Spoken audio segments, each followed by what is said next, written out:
Hey guys, today I'll teach you how to fix the Dell RTX 3070 or 3080, 3090. The front fan always fails.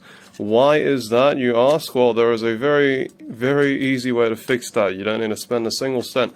So you get your screwdriver kit ready and take the shroud off. You have to do 1, 2, 3, 4, 5, 6 screws, like over here. And yeah, you can take the whole card apart if you want. There's just the back plate, and then there's, let's see, yeah. So that's the back plate, it's going to be on the back of the card. Undo all the screws on that in order, half, for those GPU heatsink screws. And yeah, I think you can probably just get it off just with the 6 shroud screws here. You don't even need to go that far. So once you get that off, there's 2 fan connectors over here. You can undo these 1, 2, 3 screws, and then you can take the fan out like so. Why is this fan broken? Well, first of all, it's not really broken, it's just incorrectly designed. So you have this fan here, this is a double ball bearing fan. Double ball bearing fans don't fail. The only reason why this is not spinning is because it is out of range of the magnetic field generated by the coils.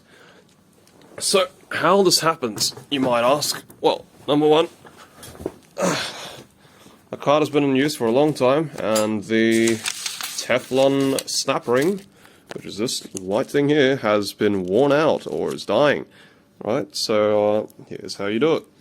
You, very simply, take the snap ring off. It's going to be a pain in the ass, but usually you can do it with the help of a single screwdriver with one of these flatheads on it.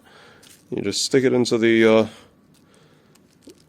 snap ring where the brake is, and you twist the screwdriver while trying to hold the bearing in the same place. If I can get this damn thing to focus, that'll be great. So if you manage to twist this in the right spot at the right time, you can get the snap ring to just ever so slightly lip over the edge like that. And then, using a pair of tweezers, grab onto that. Oh, Comedy Central here. Let's try it out again. So I was saying, stick your screwdriver in there, make sure it doesn't slip around. It always likes to. And then, give it a little bit of pressure. Try to make it lip over on one of the sides.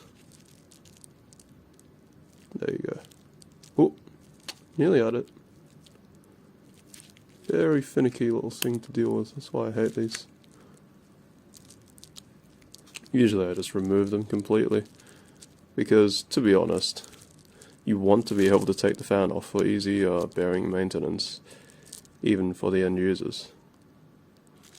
That's the video card. So you want to stick that in there, and get a pair of tweezers, very slightly, just lift that off. There you go, easy. Now, pull it through, and on all these Dell fans, you'll find that there is always going to be a spring here, a spring that I've lost, but you take this conical spring out, just take it out like that, and you're done. Put some Vaseline on the shaft, alright, keep it lubricated, prevents rust. Gathers a little bit of dust, but it doesn't really wear anything down because it's all pretty much ball bearing anyways. This will stop any moisture from getting in. And you put your ball bearing back on. And you put a little bit of Vaseline on top of all that. Make sure your hands are clean. Mine obviously aren't, but it's not too crazy of a requirement. It's not like we're working with hard drives here. And you just leave it in like that. And that's pretty much done. You can, or cannot, put the Teflon snap ring back on, depending on whether it is destroyed or not. But yeah, you can definitely put it back on if you want. And usually if it's a customer card, I'll elect to do that. But for personal use, I just don't really bother. There's not much of a point in keeping these snap rings on. The fans always, like 100% of the time, they always stay in place without the snap ring, even on full speed. It's just like when you want to maintain it, you'll easily be able to take it apart by just pulling the fan blades out. And yeah, you push down this this Teflon part, making sure not to flick the damn thing out of the window, which is a common occurrence. So yeah, there you go. Put your finger in it, put your tweezers like that, and push down, and there you go. We have a done job. That is going to work for another 10 years, no cap. As long as it's not sitting in the middle of Bondi Beach. And yeah, here you go. One RTX fan repaired. And you got another over here. Same exact issue, it's just this one isn't spinning as fast, so people usually see the first one fail. You need to do this for both fans because they're equally as bad. And anyways, this is a video from Winkley Gaming. As always, drop a like or and drop a subscribe, otherwise I might accidentally drop that spring somewhere that you can't find. Good luck. Take care.